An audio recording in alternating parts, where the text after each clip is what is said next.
Getting to the topic today, grandfather's trout, grandkids' memories, perspective over time for Alberta's fish populations. It is an issue for sure for people that go fishing, and not only that, but for everyone else. Lorne Fitch, a well-known Southern Alberta biologist, is doing the talking, and he grew up on a farm in central Alberta, but he left the farm many years ago, but his experience of living on the land has stayed with him. So without further ado, I'd like to welcome Lorne up here and give him a warm applause. He's not gonna tell you about the big one that got away. He's gonna tell you about the big one that isn't there anymore.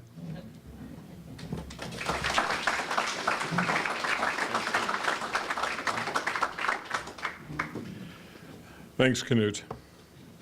Mark Twain once said, "Don't tell fish stories where people know the fish, and don't tell them where people know you." So I'm going to violate that almost immediately. And I want to tell you a fish story that I think has relevance even if you're not a fisherman. And I'm going to explain why that's the case near the end of the presentation. I'm going to tell you what I've learned about cumulative effects and shifting benchmarks. Both of those things have had profound impacts on natural resources, not to the least our fish populations.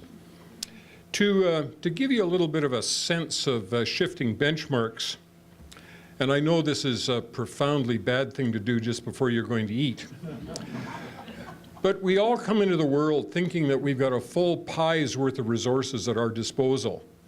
But the reality is that that pie has been sliced many times before we come into the world, and it continues to get sliced. And that sense that we have of a full pie is really the syndrome of shifting benchmarks.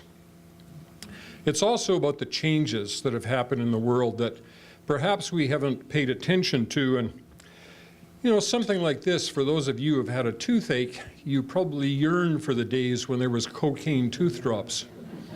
Well, they aren't available anymore, even under prescription, but it does tell us that the world has changed and changed profoundly, and it's the case with the natural world as well. One of the things that we have at our disposal is a rich treasure trove of anecdotal information, starting with the Northwest Mounted Police, who were asked in their myriad duties to also take account of the natural resources of the country they had come into. And this is what one of the people wrote. He was based in Calgary, but he had come out with the first contingent of the Northwest Mounted Police in 1876. He said, "When I fished first about 14 years ago, this is 1876, the rivers teemed with fish. Now it is much different." So these changes, these profound changes that were happening to our landscape happened a long time ago and have continued to happen, but we may not have paid attention to them.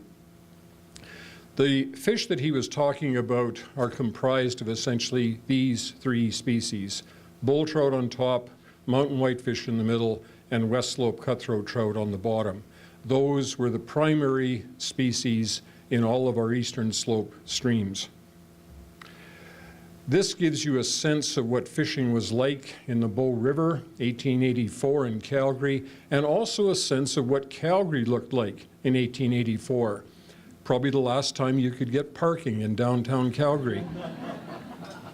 Well,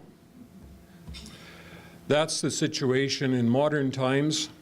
Native trout don't exist in the Bow River in Calgary. They've been supplanted by introduced species like rainbow trout.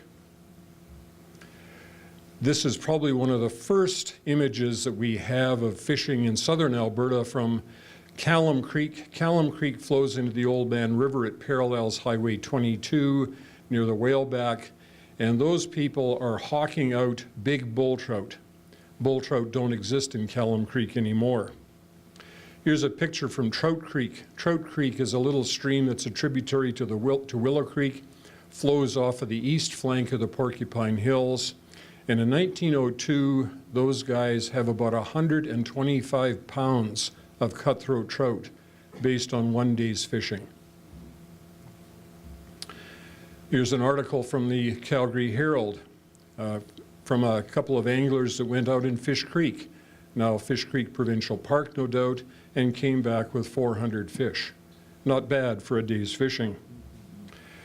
Is a vignette from a little further south from the North Belly River.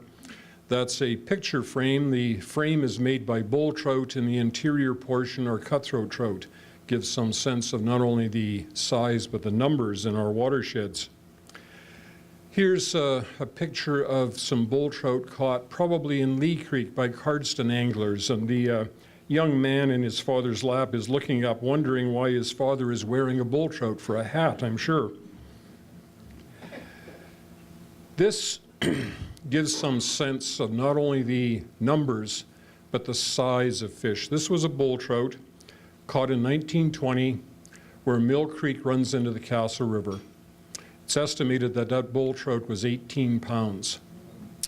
It's no wonder young children weren't allowed near the water in those days. Now, we don't necessarily need the pictures of fish to assure ourselves of the size of fish. All you have to do is look at the size of the rods in those days to get an impression of how big the fish were. And sadly, equestrian-based fishing has largely gone out of style these days.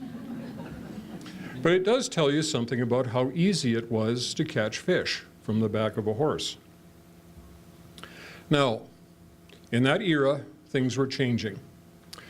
Logging was a predominant land use activity on the landscape, even starting in the late 1800s in our watersheds, particularly in the eastern slopes.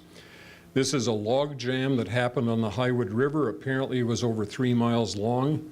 It gives some sense of the number of logs that were hauled out of these watersheds. And of course, the primary way of getting those logs to market was waterways. This is a log boom in Lethbridge on the Old Man River, again, expressing the way that logs were moved around in those days before roads and particularly railroads. So land use activities were happening early on our landscape. It included grazing, and in the early days of grazing, particularly in the forest reserve, there was a mandate to graze it heavily to reduce the fire hazard. And by God, they did, right down to the nubs. And so this is the flanks of Crow's Nest Mountain. You might think about this picture the next time you drive past Crow's Nest Mountain and see its wooded flanks. And of course, this was a time of settlement. This was the time that my grandparents moved into central Alberta to homestead. And so the changes that were happening on the streams outside of the eastern slopes were profound as well, and perhaps even more profound than what the changes were within the eastern slopes. And it was at that time that initial concerns about the fishery became prevalent. The federal government hosted this Dominion Fisheries Commission in 1910 and 11 and had people go around to various localities, including Lethbridge and Fort Macleod and Calgary, to test the waters, to say the least, to see what the fishing status was. And people told them, it's not like it used to be. Things have changed. And there's a whole bunch of things happening that are profound and that are negative related to the fisheries resource. One of the things that jumps out in my mind was the comment that 20 years before this commission, cutthroat trout were 100 to 1 in terms of other fish species, and now they are nearly exterminated. That commission also heard from many people that the indigenous fish, particularly West Slope cutthroat trout, were worthy of presentation. And so people were calling for preservation of fisheries resources as early as 1910 and 11. So this is not a new issue. And of course, things were continuing to change in the watersheds.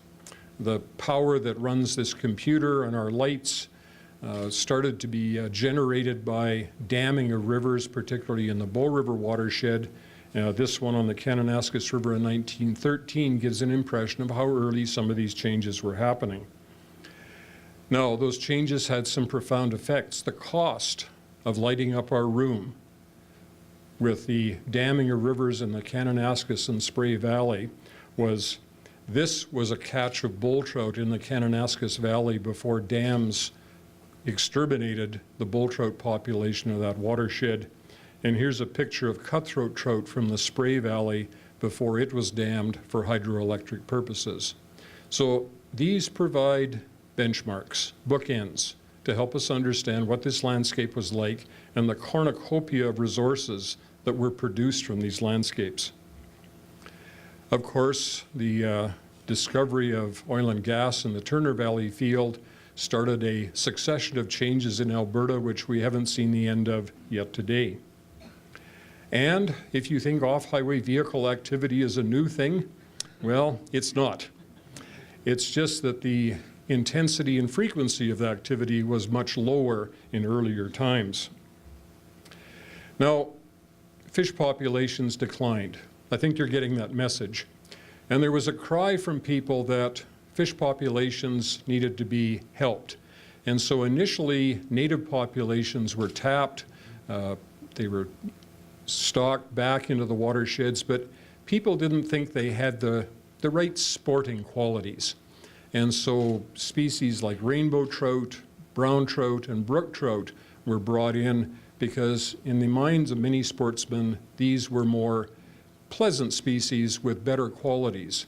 And so one of the things that happened, particularly with one of our native species, West Slope cutthroat trout, is that the planting of rainbow trout, these are two genera that are genera or species that are very close together. And I guess I can speak about this in an adult audience. They practice unsafe sex together. And so the hybrids that are produced aren't as viable for the landscape as the original cutthroat population is. The other thing is that we got a hate on for some species like bull trout. Bull trout are our provincial fish species, by the way. And here is a plea from one of the Fish and Game associations for the provincial government to dynamite the hell out of those bull trout in the streams that they exist to protect the newly stocked rainbow trout population.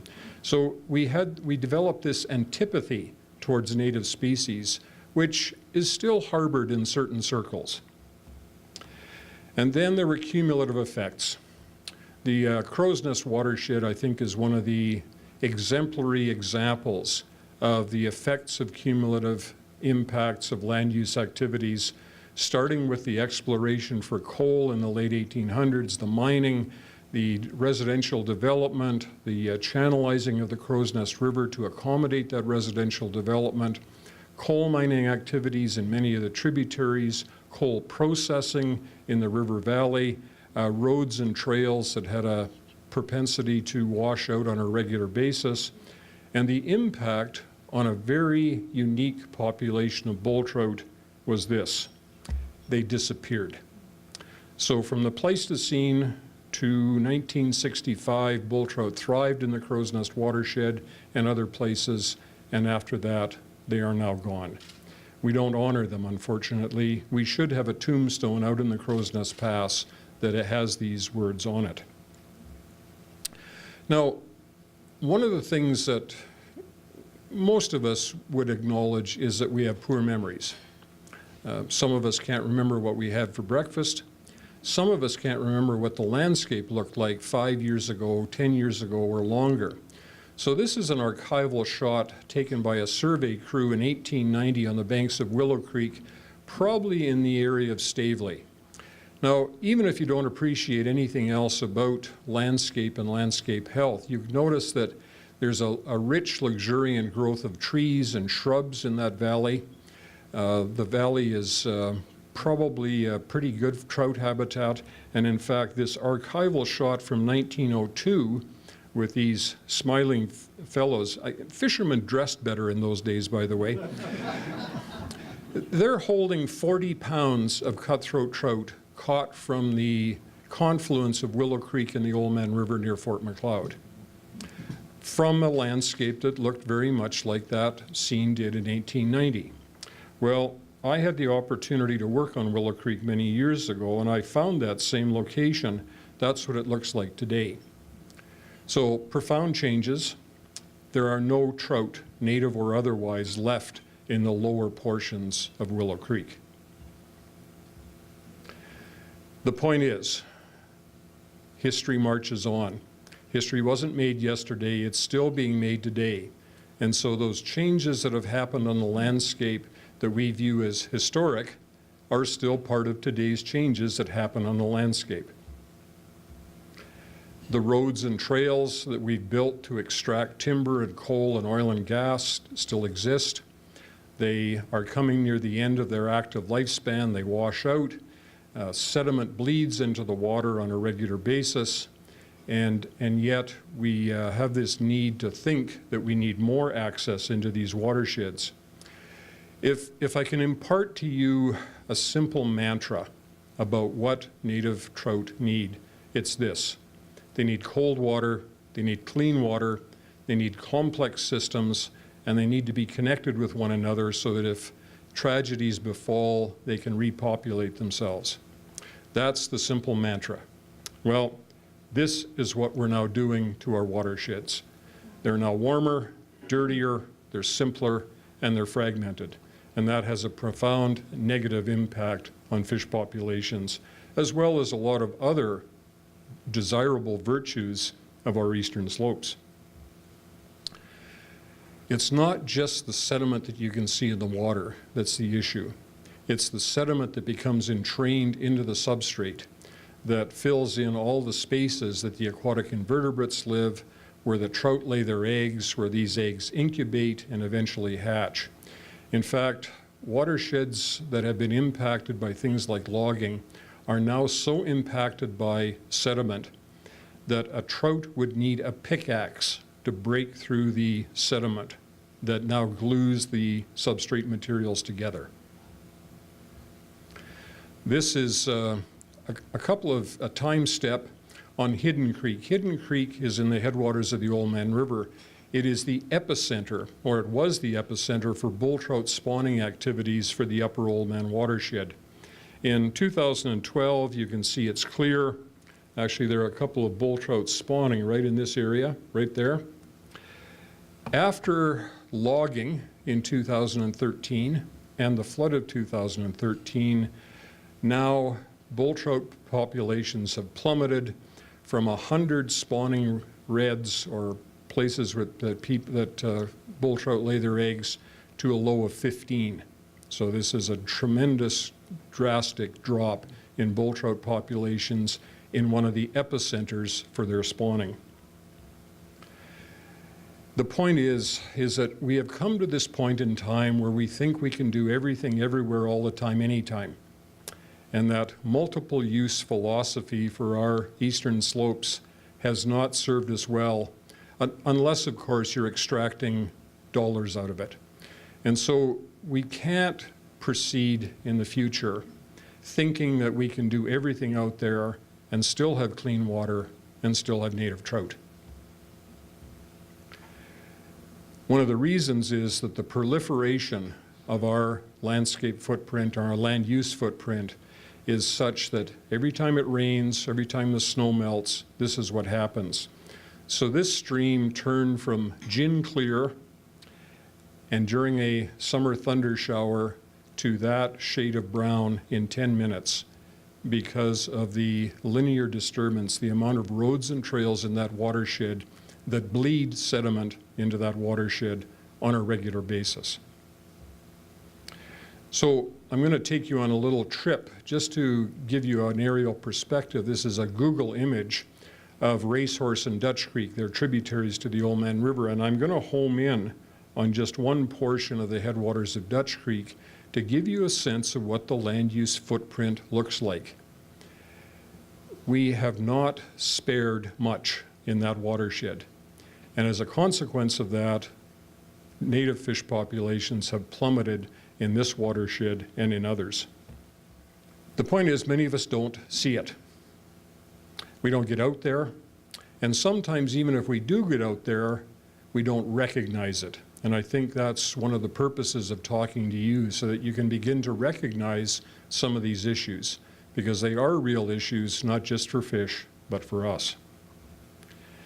And I think Ogden Nash hit it right on the nose. Progress might have been all right once, but it went on too long. And I think that's the issue with our eastern slopes, and it's what impacts native fish populations. Too much progress. So as a consequence, bull trout, our provincial fish species, is threatened. It's designated as threatened both by the province and by the federal government. That means it's one step away from endangered, and endangered is one step away from gone. The two primary spawning areas for bull trout were Hidden Creek in the Upper Old Man and Mill Creek in the Castle. And just as a plug for the Castle Park, one of the first profoundly positive things that the new government did was to announce a park for the castle, and that suspended logging activities, because if it hadn't been done, Mill Creek would have been logged just as Hidden Creek did, with the same disastrous results. Cutthroat trout, again, threatened. This gives you a sense of the distribution of cutthroat trout pre-1900, all the way from the headwaters to Lethbridge. Imagine you could fish for cutthroat trout from the bridge in Lethbridge. Well, the changes that have happened have meant that now that's the current distribution of West Slope cutthroat trout. They have declined 95% throughout their range. They only exist in Alberta in the Bowen Old Man watersheds. The Old Man watershed is the epicenter for cutthroat trout, and it's not doing well. And it's another reason why a park status for the castle would be in the best interest of threatened fish populations. It's not so much that what's left is the best of the best, or even it's the last of the best, it's the last of the last. We thought things were inexhaustible. How many times do we need to learn this lesson? Things are not inexhaustible. From the 1940s, when you could catch cutthroat trout of that size, you could catch them on every cast, to the 1990s when I took a friend of mine out into the Carbondale and we fished hard to catch one fish. Maybe we're poor fishermen, but it does give a sense of what the march of time has been on a more personal basis. And so, as Winston Churchill said about shifting benchmarks, although I'm sure he didn't have that in mind, the further you can look back, the more you can see forward. And that's why these impressions, these archival shots, these old black and white stringers of trout are important to give us a sense of where we've come from. Because if we don't appreciate where we've come from, we will never appreciate where we are and where we need to be. One of these things was driven home to me when I was working as a fisheries biologist on regulatory changes, and an old angler fixed me with a steely glare and he said, "I would consider your best day of fishing as one of my worst." That's shifting benchmarks. So James Lovelock, the British ecologist, may have hit it on the head when he said, if we continue business as usual, our species will never again enjoy the lush and verdant world we had only 100 years ago. And that's certainly true for fish populations in the eastern slopes. If we continue on the path we're on, we will not see that again. So we need to hold a mirror up, a mirror on the pace, the intensity, the temporal and the spatial consequences of what we do on the landscape, and make some profoundly different decisions about what we want to do on that landscape. And so my simple recommendation is do what you can to stop making things worse and try to make things better. And so in that sort of proverbial pounding your swords into plowshares, maybe we should convert our OHVs into planters, because that would be a profound step towards protecting fish populations and changing the complexion and the health of the eastern slopes. Now, will we get back to the cornucopia of native fish that we had at one time? Likely not. Can we protect areas so that we can have some sense of what it was like? Yes, we can, and we need to. And why would we? Well, wildlife, including native fish, they are part of our myths. They are part of our history, they're part of our lives, they're part of our landscapes, and they are also a measuring stick of the health of our world. They can slip to become only a part of our memory, and even worse, we can forget about them entirely. So, Dr. Zeus, which all of us ascribe to, unless someone like you cares a whole awful lot, nothing is going to get better. It's not. So the point is, even if you don't fish, fish are important to you. Native fish are the gold seal of water quality. They help us understand whether or not our land management practices are successful at maintaining landscape integrity and health. If native fish populations, in terms of their distribution, their health, their abundance, are declining, it tells us a profound message that we have failed to manage landscapes effectively. And lastly, from a colleague in Montana, two of the most important gifts we can give our children are the ability to use information to make wise decisions and a quality environment in which there are still choices left to be made. I would hope that you would think about this in terms of native fish and what they represent and the profound implications of losing them, or alternately, the challenge of maintaining them. Thank you.